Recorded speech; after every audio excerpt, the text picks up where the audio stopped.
Ça vous fait les gens, c'est Manusine. Alors aujourd'hui on parle d'un PC à faire soi-même, parce que de base je fais des PC à faire soi-même, hein, des PC pièce par pièce, je ne fais pas du tout fait, mais bon, je me suis lancé dans le tout fait, bon bref. Donc un très bon rapport qualité-prix à 750 €.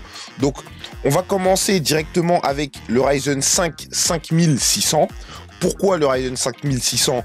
Parce que c'est un très bon processeur à très bon prix pour l'instant. Voilà, on peut le trouver à 135 € sur PC Component. Il est très bien. Il fait du multitâche. Il fait vraiment pas mal de trucs. Il est très bon en jeu. En fait, allez pas jusqu'à la 4080 avec. Voilà, c'est un processeur qui va bottleneck après la 4080. Bon, pour ceux qui vont regarder sur Bottleneck Calculator, bon, allez, c'est bon, vous savez ce que j'en pense de ce site, hein, voilà.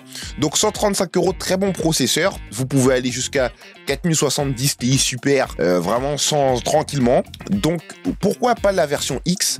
Parce qu'en fait, chez AMD, le X, bon, ça rajoute du prix, mais en fait, c'est pas quelque chose de très utile. Chez Intel, le K, ça sert à overclocker, parce que si t'as pas de K, tu peux pas overclock, tu peux pas le boost, comme j'aime bien dire, j'aime bien simplifier, donc tu peux pas boost, en fait, le processeur. Donc là, on vous dit bien, le X chez AMD, c'est légèrement overclock de base, c'est légèrement plus rapide qu'une version standard. Donc en fait, la version standard, tu peux aussi l'overclock chez AMD. Donc en fait, ça sert à rien de prendre un X. Vaut mieux prendre la version classique, payer un peu moins cher, l'overclock toi-même, que prendre un X légèrement overclocké de base. En plus, c'est vraiment léger. Pour le prix qu'ils mettent dedans, c'est abusé. Mais bon, bref, donc on garde le 5600. Il est très très bien. C'est 6 cœurs 12 trades. Ensuite, au niveau de la carte graphique, une des cartes graphiques les plus rentables, bon, elle n'est pas à 250, il y a des frais de livraison, elle est à 259, elle est à 260, hein. 260 € littéralement, la 6650 XT, très bonne carte graphique, un des meilleurs rapports qualité-prix que vous ayez jamais vu. Pourquoi pas la 7600? Pourquoi pas la 4060? Parce que la 4060 coûte 300 € et la 7600, c'est la même que celle-ci, sauf qu'elle a un meilleur encodeur. Voilà, elle performe quasiment, c'est la même chose. Voilà, c'est la même chose pour 50 € de moins. Voilà, donc celle-ci, elle est pas mal. Elle est vraiment pas dégueulasse. Donc, elle fait tourner la plupart des jeux en 1440p. Évidemment, ne me demandez pas si ça fait tourner Alan Wake en 1440p. Ça va être chaud. J'ai pas fait de test, mais c'est un dernier jeu vraiment très énervé. Mais sinon, elle se débrouille en 1080, 1440. Très très bonne carte. Donc en plus elle a 2 ventirades, elle est pas très grande, c'est très bien. C'est très bien, voilà, rien à dire sur la carte, elle est disponible sur Amazon. Ensuite, la carte mère. Alors la carte mère, la Gigabyte B550M Aorus Elite. Mais pourquoi celle-ci à 105 € sur Amazon? Parce que elle intègre du PCIe Gen 4. Le PCIe Gen 4, c'est là où tu mets ta carte graphique. Donc pas de limitation si tu veux changer la carte graphique, mettre une 4060 ou autre chose, pas de limitation. Elle intègre des ports M.2 aussi, hein, pareil, un M.2 Gen 4 pour mettre tes petits SSD Gen 4, on en mettra un tout à l'heure. 4 slots de RAM, pas mal, évidemment des DDR4, c'est du socket M4, donc des DDR4. Elle est assez solide, hein, sur les appuis, bon, niveau des ports USB, elle a 1, 2, 3, 4, 5, 6, 7, 8 ports USB.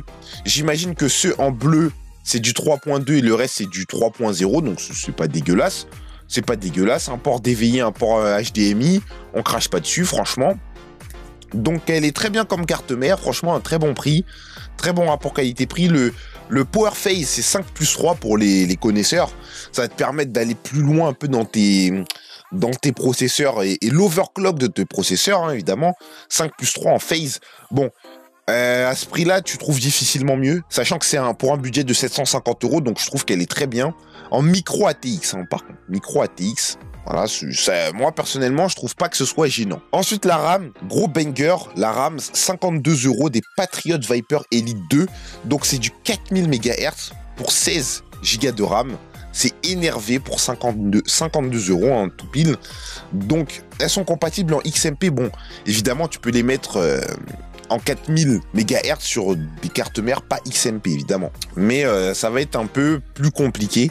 Donc grosse performance pour 4000 MHz. C'est juste littéralement beaucoup plus fort que 3200 MHz. Surtout si vous jouez sur un jeu qui dépend un peu de la fréquence du RAM, mais tous les jeux dépendent un peu de la fréquence de la RAM. Elles sont énervées, en plus elles ont un petit design swag. Voilà, donc n'hésitez pas si vous voulez des RAM à 4000 MHz pas très cher, bah voilà, vous avez celle-ci.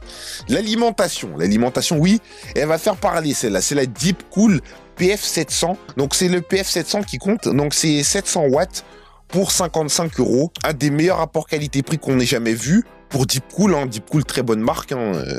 On connaît. Bon, l'alimentation, elle est bien notée pour l'instant. Pour l'instant, 9 avis, elle a l'air bien notée. Donc, franchement, ceux qui regardent sur PSU Tier List, ça veut rien dire, hein. Ça veut rien dire. Il y en a qui vont dire oui. Moi, j'ai regardé sur PSU Tier List avec. Non, c'est sérieux. Ouais. J'ai même pas envie de. Bon, bref. Voilà. Mais ceux qui regardent sur PSU Tier List, ça sert à rien, sinon vous achetez jamais rien. Si vous regardez sur ce genre de site, bon bref, vous faites comme vous voulez. En tout cas, très bon rapport qualité-prix, 55 € Deepcool. Ensuite, le ventilateur Thermalright Assassin X120 SE. Donc cette fois-ci, c'est du 120 mm en RGB. Très bon rapport qualité-prix, il coûte 20 € seulement. Donc lui, il est juste magnifique, il suffit largement pour du 5600.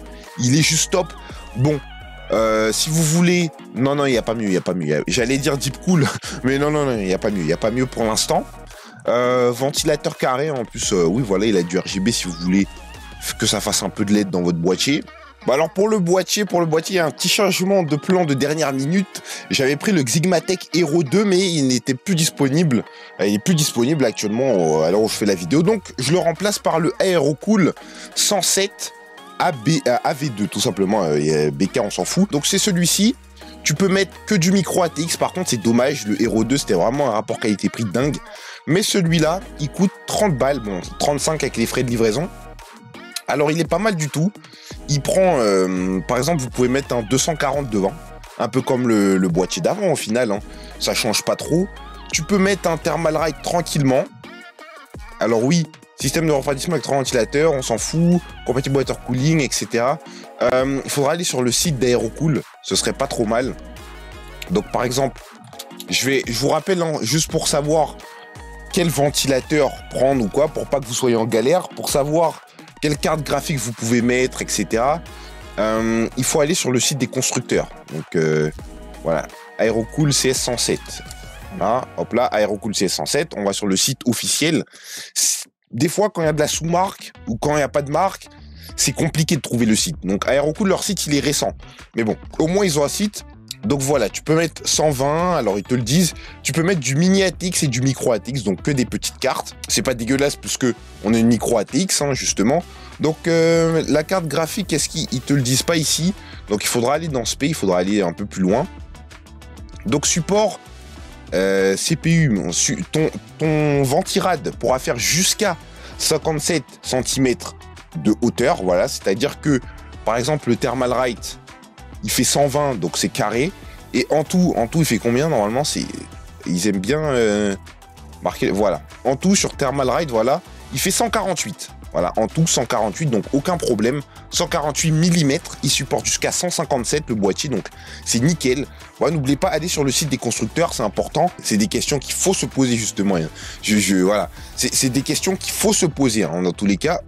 Support GPI 286 mm, donc combien de centimètres fait notre 6650 XT? Voilà, donc on va regarder sur le site du fabricant, comme d'hab. Voilà, XFX juste ici. Donc elle a 2 ventirades. Très bien, on va regarder dans les specs. Alors du coup, la carte graphique, elle fait 24,1 cm en longueur. Du coup, 241 mm. Donc combien prend le GPU? Le boîtier prend des GPU jusqu'à 286 mm. Donc ça rentre largement. Il va te rester une quarantaine de millimètres de disponible. Donc voilà, c'est tout pour le boîtier. Très bon boîtier en plus, hein, avec 3 ventilateurs. Pour ceux qui aiment bien le airflow, hein, parce que il y en a qui vont casser la tête à dire oui, mais il n'y a pas d'airflow, qui disent n'importe quoi là. Donc voilà, tu as du airflow, directement tu le vois en plus, hein, c'est ouvert devant et derrière. Voilà, en plus c'est micro ATX, donc l'air ne peut que passer par là. Voilà, donc pour le SSD, on est sur du Western Digital Blue. à 75 euros en PCI Gen 4. Évidemment, pour aller très très vite, c'est 1 Tera. Bon, je sais que les jeux consomment de plus en plus, mais bon, le stockage, on n'avait pas vraiment trop le choix et je voulais pas prendre la sous-marque du style Fanchang, tout ça. Bon, si vous voulez, ils ont des très bons avis, hein, n'hésitez pas. Hein. Moi, je veux rester sur Western Digital ou Lexar, mais Lexar, ils ont pété un câble au niveau des SSD, donc on reste là-dessus. Donc voilà, c'était un PC à 750 euros. Bon, il passe à 735 avec le boîtier, mais bon, ça c'est parce qu'il y a eu un petit contretemps, on va dire. Donc voilà, c'est un PC pour 1080p moyen 1440. Vous êtes bien pour de la 4K, ça va être un peu. Vous pouvez partir sur de la 4K, mais ça va être un peu tendu, j'ai envie de dire. Voilà, vaut mieux rester sur de la 1080p 1440. Hein. Franchement, il se débrouille pas mal pour son prix 735 euros avec le nouveau boîtier, le petit Aerocool.